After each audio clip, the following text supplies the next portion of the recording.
It's a beautiful sunny morning in Sheffield, and I've been thinking back to some of the amazing conversations I've had with people online in different ways, maybe through Facebook, through chat forums, through emails. I've had some really deep, wonderful philosophical and theological conversations with people that I've just gleaned so much from, and I love talking and interacting with people in that way.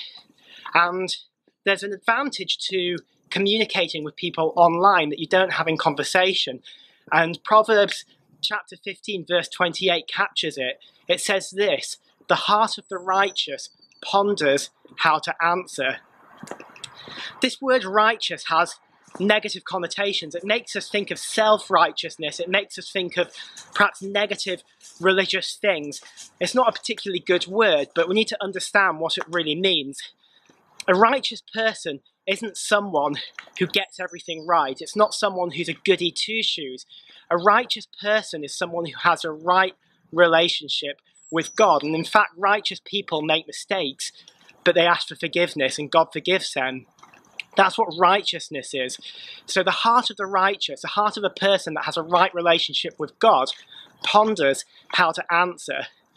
This word ponder means pauses and thinks and wonders and chews on things. You don't come up with answers quickly, but you spend time meditating and processing. That's what it means to ponder over something. There's something in our culture which is a kind of unwritten rule that sort of implies unless you have the answer straight away, unless you have the truth already on your lips, you don't know what you're talking about. You kind of lose credibility if you can't answer things quickly in people's minds. And actually, that's not the case.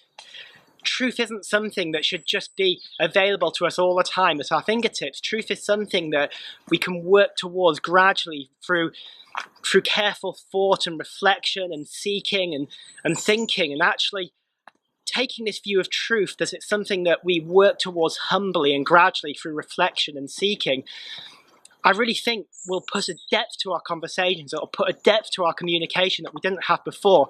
Not only does it help you to work out what's true and what's right to say, but it helps you work out how best to say it. So really spend time meditating and thinking about communication. And this is one of the wonderful advantages of communicating with people online. But what's about conversations? Conversations are necessarily quick things where we're back and forth. How do we ponder how to answer in a conversation? I think it comes through being willing to say, actually, I don't know the answer to that, but I'll think about it, I'll reflect, and I'd love to get back to you about it.